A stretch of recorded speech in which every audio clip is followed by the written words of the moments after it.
Glad you could join us this evening. I'm Hugh Hefner, editor-publisher of Playboy Magazine, and your host. And this is Playboy's Penthouse. Come on in and meet some of our guests. Well, here we have Eleanor Bradley and Miss Joyce Nazari, two of our most popular playmates, and Lenny Bruce, foremost exponent of sick humor and... Oh! We stopped for a while, I give her a smile, snuggle her cheek to my chest. We started a pet, that's when I get her powder all over my vest. The bongo board, it should be explained, is Madison Avenue's answer to the hula hoop. Chicago, that title in town, the title in town. Chicago, Chicago, let me take you around. The original notion of starting the Playboy Club was that we wanted a club to hang out in.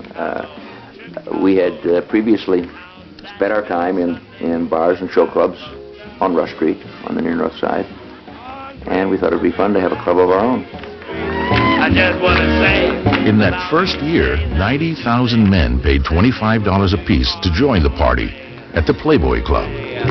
Why, you have the time of your life. I saw a man and he danced with his wife in Chicago. Man, my whole time. We're probably going to have a couple of hundred people here throughout the night. It's a party of this kind usually begins for us around 1 o'clock and goes till dawn.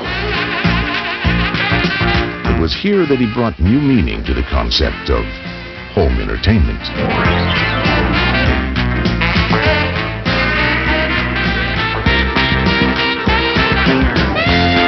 I built up a swimming pool inside with an underwater bar, and that was the house with the rotating and vibrating bed.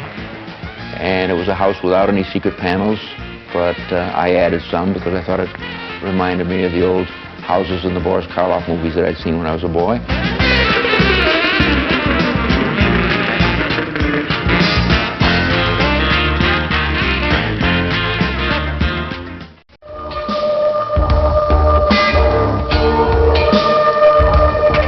Playboy Magazine. A message of freedom during an age of restriction. It was an idea whose time had come.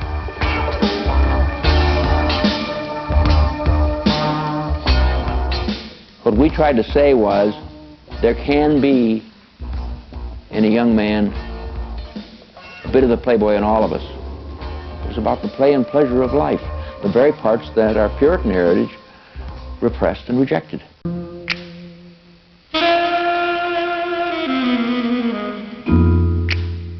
By 1959, when almost 1 million men a month were sharing Hefner's dream of the good life, he decided he was ready to start living it himself. He became Mr. Playboy.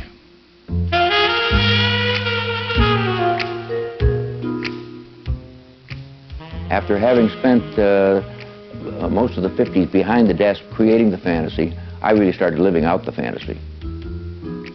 I reinvented myself.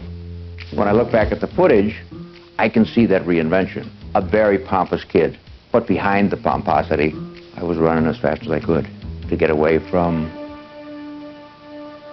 the life I didn't want to live, the life that I saw in my parents' life.